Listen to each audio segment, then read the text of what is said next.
Hello. आज हम specific heat of solid and Dulong and Petit law के बारे में पढ़ेंगे।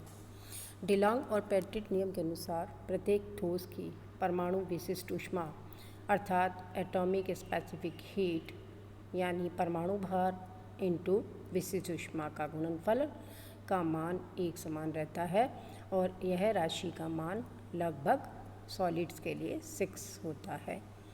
प्रयोगों द्वारा 60 एलिमेंट का एटॉमिक स्पेसिफिक हीट 5.8 से 6.8 के बीच पाया गया।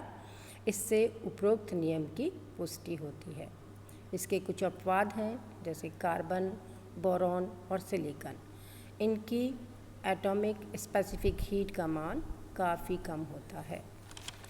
अब हम चर्चा कर रहे हैं स्पेसिफिक हीट ऑफ सॉलिड्स के बारे में और डिटेल से बात करते हैं। सॉलिड में परमाणु एक निश्चित अवस्था में ओरिएंट या विन्यस्त रहते हैं। परम शून्य ताप पर इनकी पारस्परिक बल के कारण स्थिर रहते हैं। ताप बढ़ने पर परमाणु अपनी मध्य स्थिति के दोनों ओर कंपन करने लगते हैं। कंपन करते समय परमाणुओं में काइनेटिक एनर्जी व पोटेंशियल एनर्जी दोनों होती है।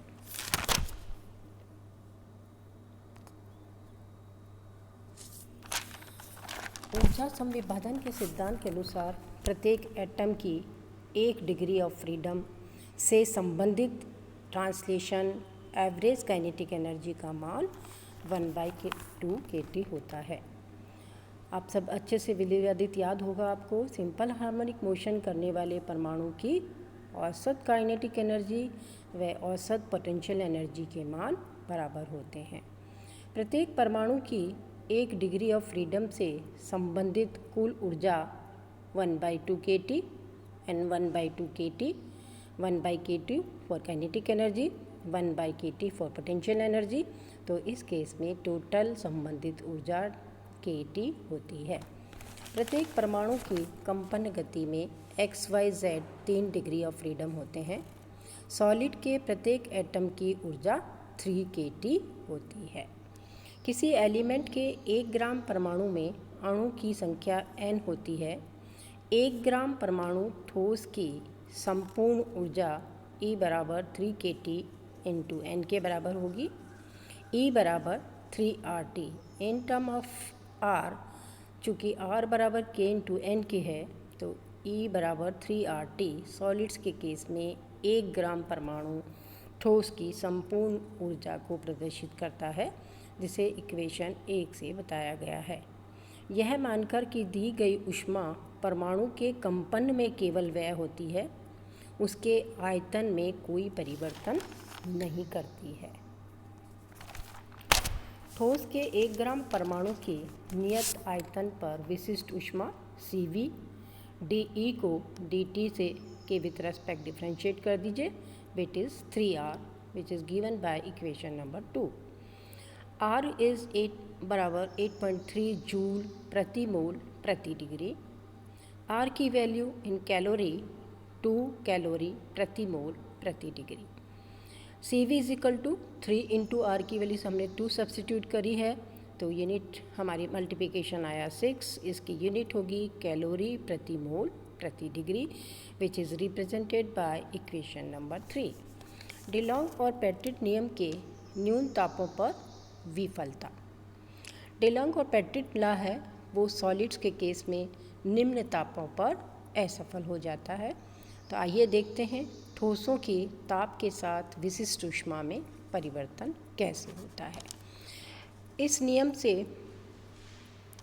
सभी ठोसों के परमाणु विशिष्ट ऊष्मा का मान सभी तापों पर नियत होना चाहिए, परंतु प्रायोगिक मानों में सामान्य ताप पर और उच्च तापों पर इसका मान लगभग 6 होता है, परंतु न्यून तापों पर घटता जाता है एवं परम शून्य ताप पर 0 हो जाता है। ठोस की विशिष्ट ऊष्मा का ताप के साथ परिवर्तन क्लासिकल थ्योरी से नहीं समझाया जा सकता है। क्वांटम मैकेनिक्स की सहायता से आइंस्टीन एवं डिबाई ने इसका स्पष्टीकरण दिया।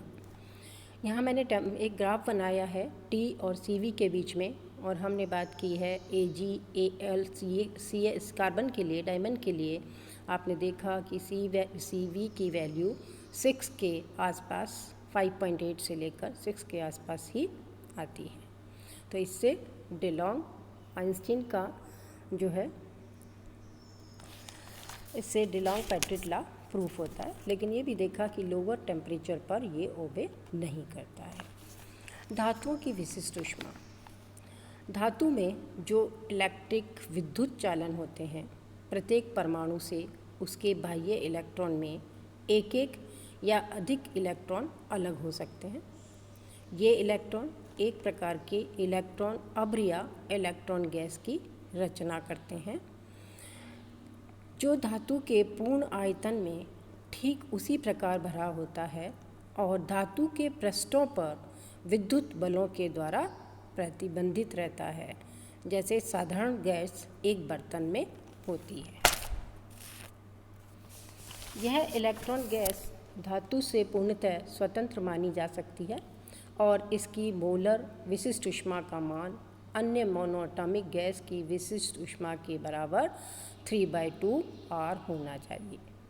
जैसे जैसे धातु का ताप बढ़ाया जाता है, इलेक्ट्रॉन की गति में वृद्धि करने के लिए और धातुओं के आयनों के कंपन आयाम में वृद्धि करने के लिए ऊर्जा प्रदान करना आवश्यक है।